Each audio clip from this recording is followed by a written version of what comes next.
Welcome to BD Stroked. Please like and subscribe. Know that we are not doctors, nor are we physical therapists, or are we any kind of therapist.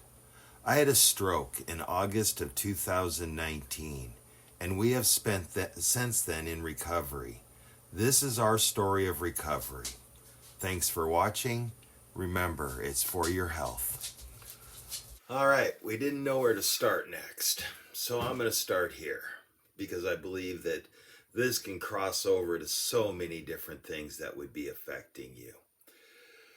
Stroke, heart attack, cancer, probably COVID, anything where fatigue can sit in. My wife, she had a disc put in her back, and they had a metal disc, a cylinder put into her where her vertebrae used to be. It was gone because of arthritis, I guess. Well, there's no I guess, it was. X-ray showed. But as she healed and went through rehab to that, she started to feel fatigue. She started to see what I'd been talking about, that there is a wall that you just hit and there is just no way around it. When you feel the fatigue coming on, if you don't stop and take care of it, you're done. It's over. And so I thought this was a good place to start because in a stroke recovery, you're going to deal with this from beginning to end being probably death. Hopefully many, many years away from now. But from the day you come home, actually the day you're able to get out of your hospital bed, if you're able to get out of your hospital bed, being awake causes fatigue from the first moments. When I first got home, the first 3 months, just going to the bathroom, getting a drink of water, getting back into the bed, that was it for me. That was the day. There is nothing else. That was 3 times a day, done, out. As time went on, I put it that I had to learn how to walk, but it wasn't, I don't remember the first year so well, so a lot of this is what I've been told. But I thought I had to learn how to walk again. It wasn't that I was learning how to walk, it was that I was getting through the fatigue to be able to do anything. At first, I could not walk to the mailbox. Took weeks to get where that was easy. Then we went to the neighbor's house, and then we went to the next neighbor's house.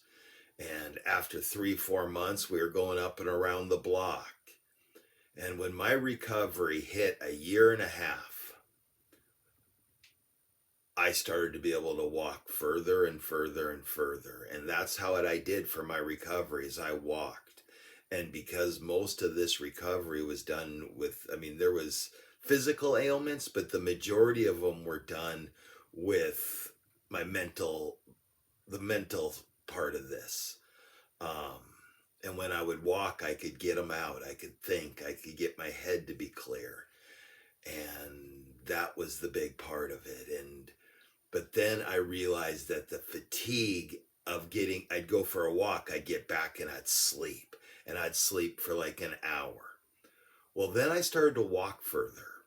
Well, the fatigue would hit me somewhere around halfway, 3/4, depending on the day, depending on what I was thinking about. But if I wasn't home when that started to hit, I might as well sit down. I might as well just make my way home as fast as I could. And I'd get on the couch, I'd lay down, and I'd nap. As time's gone on, we've learned how to anticipate, to see where I'm going to need to sit down for a little bit. I'm going to need to get away from all the noise, the hustle, the bustle. And learning how to deal with this and learning how to accept it is a very, very important thing. If you don't do it, you'll fight it.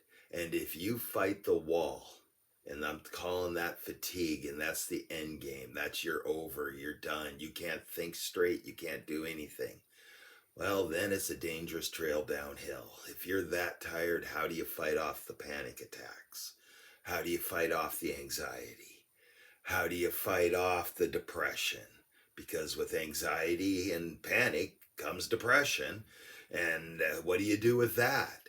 And if that goes far enough, then you're looking at suicide. Never thought about it, never did it, never even attempted it. But by stats, that's where it goes. Very lucky that never came into part of my recovery. Very sympathetic to those that it has.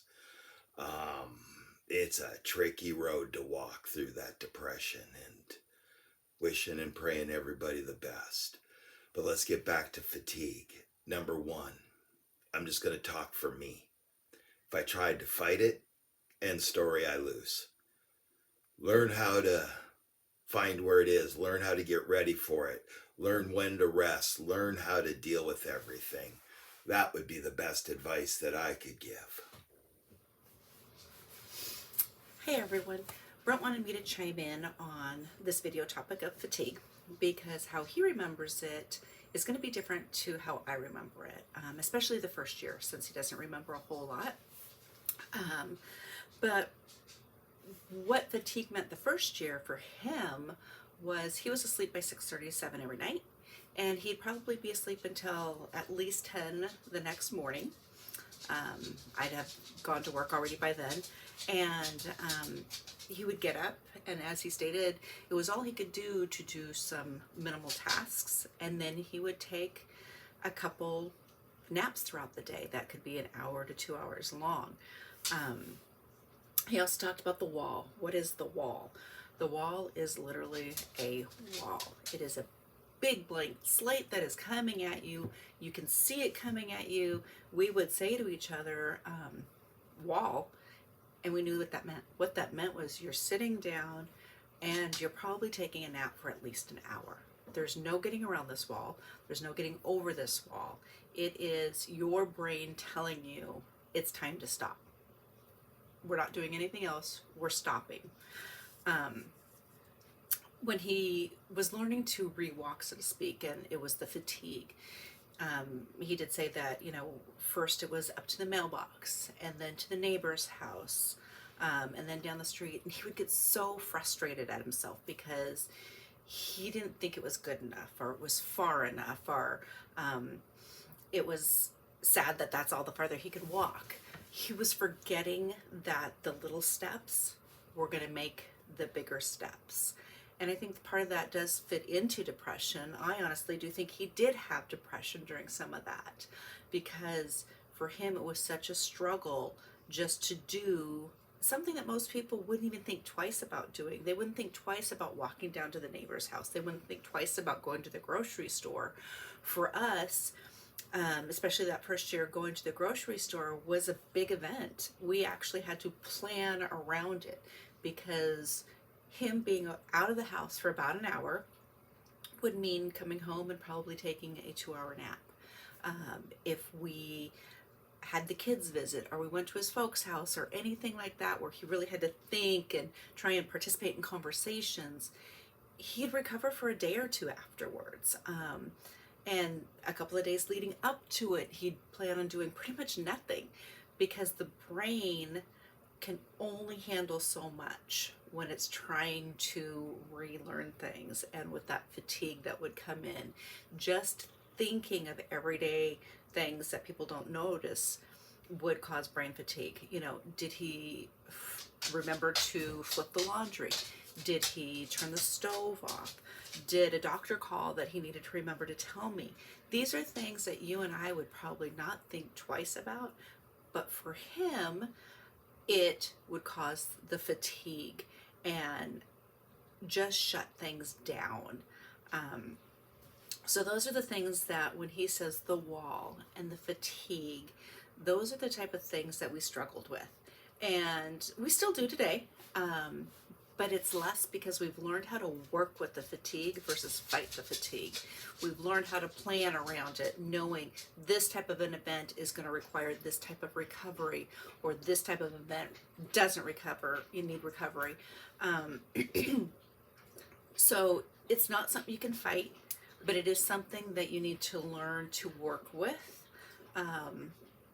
so that you can keep getting better and making forward progress. Thanks for watching For Your Health.